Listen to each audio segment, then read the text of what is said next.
5000 साल पहले भगवद गीता का उत्कृष्ट आध्यात्मिक ज्ञान भगवान श्री कृष्ण ने अपने प्रिय भक्त श्री अर्जुन को कुरुक्षेत्र के युद्ध के मैदान में सुनाया था।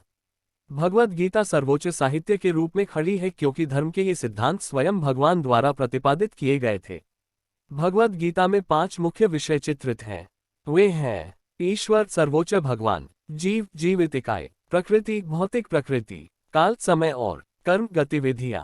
ईश्वर सर्वोच्च भगवान, बगीचे में खिलता हुआ एक खूबसूरत गुलाब अनायासी प्रकट नहीं हो जाता, इसका एक मूल है बीज। यह अवधारणा दुनिया की हर चीज तक फैली हुई है, जहां प्रत्येक वस्तु स्वयं उत्पन्न नहीं होती है बल्कि एक स्रोत से निकलती है। जिस प्रकार एक पेंटिंग के लिए एक चित्रकार की आवश्यकता होती है, उसी प्रकार रचना के लिए एक निर्माता की आवश्यकता होती है, जो ये दर्शाता है कि वह अपने आप प्रकट नहीं होती है। इस सृष्टि की उत्पत्ति क्या है?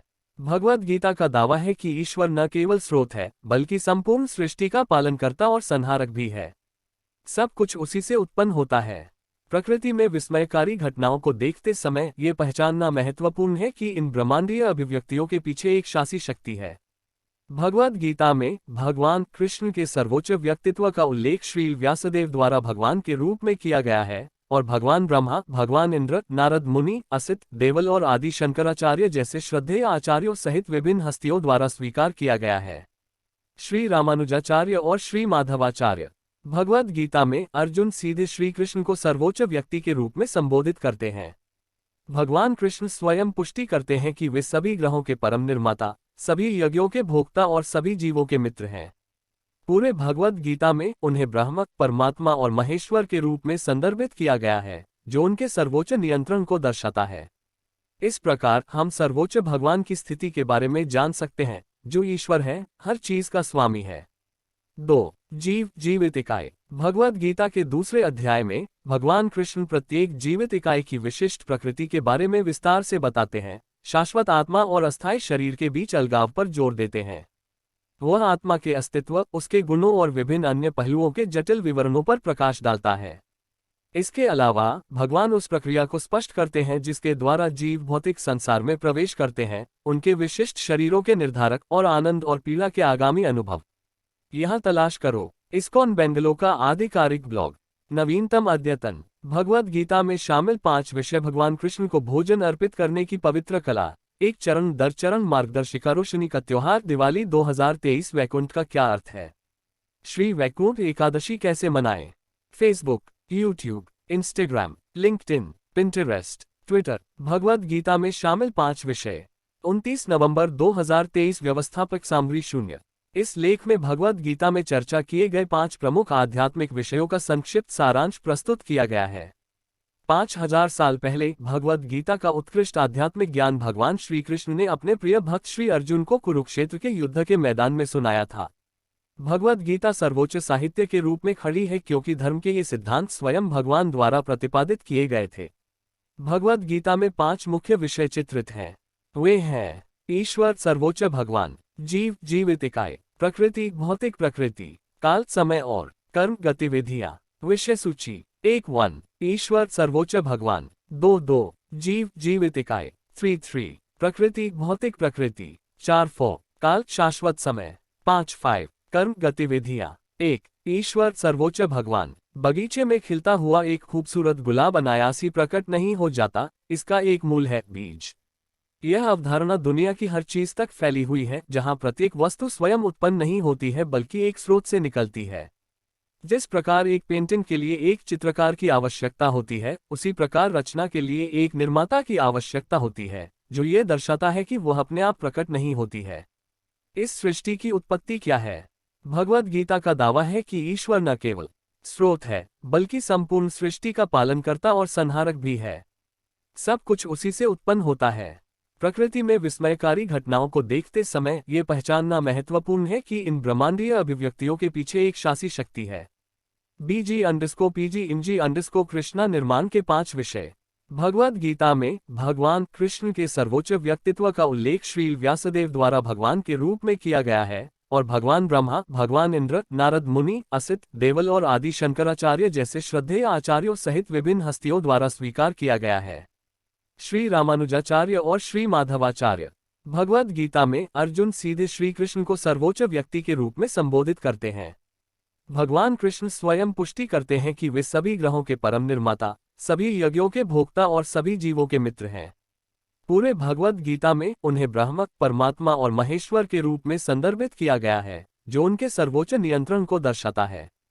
इस प्रकार हम सर्वोच्च भगवान की स्थिति के बारे में जान सकते हैं, जो ईश्वर है, हर चीज का स्वामी है। 2. जीव जीवित इकाई। भगवद गीता के दूसरे अध्याय में भगवान कृष्ण प्रत्येक जीवित इकाई की विशिष्ट प्रकृति के बारे में विस्तार से बताते हैं, शाश्वत आत्मा और अस्थायी शरीर के बीच अलगाव पर जोर देते हैं। वह आत्मा के अस्तित्व, उसके गुणों और विभिन्न अन्य पहलुओं के जटिल विवरणों पर प्रकाश डालता है। इसके अलावा भगवान उस प्रक्रिया को स्पष्ट करते हैं जिसके द्वारा जीव भौतिक संसार में प्रवेश करते हैं, उनके विशिष्ट शरीरों के निर्धारक और आनंद और पीड़ा के आगामी अनुभव। BG_PG_MG_ओशन ड्रॉप के 5 विषय। 14वें अध्याय में भगवान ने भौतिक प्रकृति के 3 गुणों सत्व गुण, रजोगुण और तमोगुण के माध्यम से प्रकट हुई अपनी ऊर्जाओं के बारे में विस्तार से बताया है। अध्याय में बताया गया है कि ये तरीके जीवित इकाई को कैसे प्रभावित करते हैं और उनके अनुभवों और जीवन के तरीके को आकार देते हैं।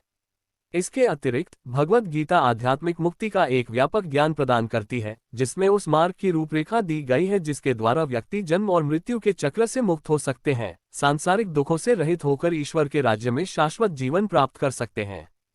भगवान कृष्ण की शिक्षाओं में ये गहन ज्ञान जीवन और मृत्यु पर एक परिवर्तनकारी दृष्टिकोण प्रदान करता है। 3. प्रकृति भौतिक प्रकृति। प्रकृति की मनोरम और जटिल कार्यप्रणाली, जिसमें जीवित और निर्जीव दोनों शामिल हैं, देखने में अद्भुत है। ब्रह्मांडीय क्षेत्र में असाधारण घटनाओं को देखते समय इन चमत्कारों को व्यवस्थित करने वाले नियंत्रक की उपस्थिति को पहचानना अनिवार्य है। नियंत्रक की भूमिका की उपेक्षा करना एक उच्च गति वाली मोटर कार के बारे में एक बच्चे के दृष्टिकोण के समान है। हालांकि कार का इंजीनियरिंग चमत्कार स्पष्ट है, एक समझदार वयस्क समझता है कि जटिल व्यवस्था के बावजूद ये ड्राइवर के बिना काम नहीं कर सकती है। मशीनरी के प्रभुत्व वाले इस युग में ये स्वीकार करना महत्वपूर्ण है कि मोटर कार और इलेक्ट्रिक पावरहाउस सहित हर यांत्रिक चमत्कार के पीछे एक प्रेरक शक्ति है।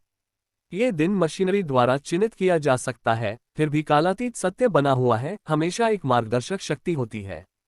सर्वोच्च भगवान परमचालक अध्यक्ष के रूप में कार्य करते हैं, जो ब्रह्मांड में हर चीज के निर्बाध संचालन की देखरेख और निर्देशन करते हैं। ये समझना कि भौतिक प्रकृति सर्वोच्च भगवान के मार्गदर्शन में कैसे संचालित होती है, गीता में एक महत्वपूर्ण विषय है। 4. काल शाश्वत समय। जीवन में हमारे सभी कार्यों और अनुभवों को समय नियंत्रित करता है। गीता में भगवान कृष्ण कहते हैं कि वह समय है और उसका अंतर्निहित स्वभाव ऐसा है कि वह अजेय रहता है। समय एक ऐसी ऊर्जा है जिस पर विजय नहीं पाई जा सकती, लेकिन सावधानीपूर्वक योजना बनाकर इसे प्रभावी ढंग से प्रबंधित किया जा सकता है।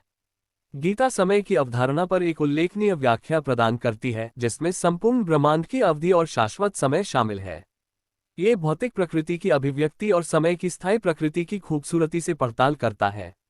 अपने अनुभव में हम अपने अतीत, वर्तमान और भविष्य के केवल कुछ पहलुओं को ही याद कर सकते हैं। हालांकि प्रभु के पास सब कुछ याद रखने की क्षमता है, जो उनके और हमारे बीच मूलभूत अंतर को उजागर करता है। 5. कर्म गतिविधियां। कर्म गतिविधि को दर्शाता है, ब्रह्मांड और ब्रह्मांडीय अभिव्यक्ति के हर पहलू में व्याप्त है। जीवित प्राणी विशेष रूप से विविध गतिविधियों में लगे हुए हैं। ऐसे परिदृश्य पर विचार करें जहां कोई व्यक्ति लगन से काम करता है और काफी धन इकट्ठा करता है, अपने श्रम के फल का आनंद लेता है, या इसके विपरीत एक ऐसे व्यवसाय में एक महत्वपूर्ण राशि का निवेश करता है जो विफल हो जाता है, जिसके परिणामस्वरूप पीड़ा होती है। हमारे कर्मों पर आधारित ये भोग और कष्ट ही कर्म कहलाते हैं। जबकि भगवान, जीव, भौतिक प्रकृति और समय शाश्वत है, कर्म 5वां तत्व नहीं है। यद्यपि हम अनादिकाल से अपने कर्मों के परिणाम भोग रहे हैं, कर्म के प्रभाव शाश्वत नहीं है। भगवद गीता सर्वोच्च भगवान से निर्देश देती है, हमारे कार्यों के परिणामों को बदलने का अवसर प्रदान करती है और परिणामस्वरूप हमारे भाग्य को। श्रील प्रभुपाद बताते हैं, भगवद गीता में वह सब मिलेगा जो अन्य ग्रंथों में निहित है, लेकिन पाठक को ऐसी चीजें भी मिलेंगी जो अन्यत्र नहीं मिलती हैं। यही गीता का विशिष्ट मानक है। ये पूर्ण आस्तिक विज्ञान है, क्योंकि यह प्रत्यक्ष रूप से भगवान श्री कृष्ण द्वारा बोला गया है। शाश्वत ज्ञान के स्रोत गीता की गहन शिक्षाओं को पढ़कर और उनका पालन करके हम स्थायी आनंद और पूर्णता के लिए अपना मार्ग रोशन कर सकते हैं। इस प्रकार वर्तमान और भविष्य दोनों में खुशी का जीवन सुनिश्चित कर सकते हैं। भगवद गीता से संबंधित सभी कथाएं और प्रश्नों के उत्तर सुनने के लिए हमारे चैनल को सब्सक्राइब करें। अगर आपको हमारा कंटेंट पसंद आए तो शेयर जरूर करें। धन्यवाद।